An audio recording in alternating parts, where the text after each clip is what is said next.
Aku berani melawan waktu, aksiku buat remaja tak mungkin kami ada tekad keluh. Dan era ini telah terbati dalam murah seni, naluri hati mengalir dalam diri harap diriku berani mati segala angin lebat dalam mesin memati. Tetap terobok, terbuka api, terus ku tambahkan tapi tiada bertepi. Jauh semakin jauh.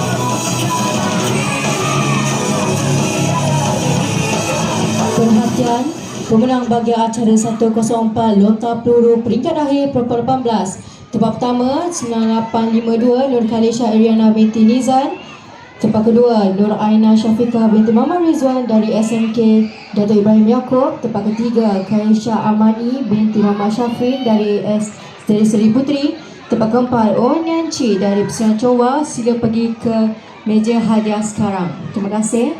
Tetap berdiri atau terdiam terlantar aku menunggu semangat berkorak-korak berlebur gerak kejar mengejar dan menggegarkan yang bergetung Allah berasuk mengemalika naik ke soksida Perhatian, pemenang bagi acara 103 lompat jauh peringkat akhir lelaki 18 Rahim bin Mat Alam dari Kepong Baru, Brian Yap Jin Yang dari Pesona Chongwa, Khairul Ikhwan bin Muhammad Jumaidi dari MBS Sentul dan Arul Pandi anak lelaki Murugesen dari Maxwell. Sila pergi ke meja